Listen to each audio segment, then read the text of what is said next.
കൊല്ലം പള്ളിച്ചന്ത ഉമ്മൻചാണ്ടി നഗറിൽ കോൺഗ്രസ് കമ്മിറ്റിയുടെ നേതൃത്വത്തിൽ ഉമ്മൻചാണ്ടി അനുസ്മരണം സംഘടിപ്പിച്ചു. CR മഹേഷ് MLA ഉദ്ഘാടനം ചെയ്ത പരിപാടിയിൽ പുഷ്പാർച്ചന, അനുസ്മരണം, പ്രതിഭകളെ ആദരിക്കൽ, ചികിത്സാ ധനസഹായ വിതരണം എന്നിവയും നടന്നു.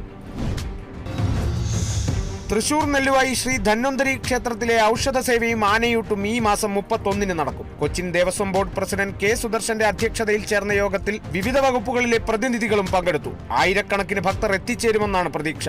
ആവശ്യമായ സൗകര്യങ്ങളും സംവിധാനങ്ങളും ഒരുക്കാൻ യോഗത്തിൽ തീരുമാനമായി.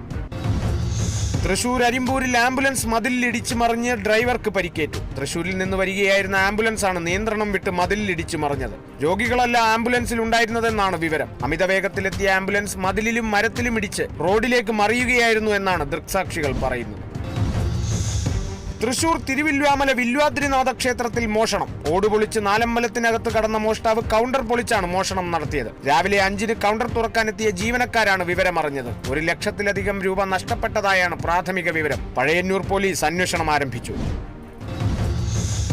നിരവധി ക്രിമിനൽ കേസുകളിലെ പ്രതിയായ ബ്ലാങ്ങാട് പാലപ്പെട്ടി വീട്ടിൽ ലിസൺ എന്ന ഹബീബിനെ കാപ്പ നിയമപ്രകാരം നാടുകടത്തി. തൃശൂർ ജില്ലാ പോലീസ് കമ്മീഷണർ R. ഇളങ്കോയുടെ നിർദ്ദേശപ്രകാരം ജില്ലയിൽ നിന്നും നാടുകടത്തിയത് 3 മാസത്തേക്ക്. കഞ്ചാവ് ക്രിമിനൽ കേസുകളിൽ പ്രതിയാകുന്നവർക്കെതിരെ ശക്തമായ നിയമ നടപടികൾ സ്വീകരിക്കുമെന്ന് തൃശൂർ സിറ്റി പോലീസ് കമ്മീഷണർ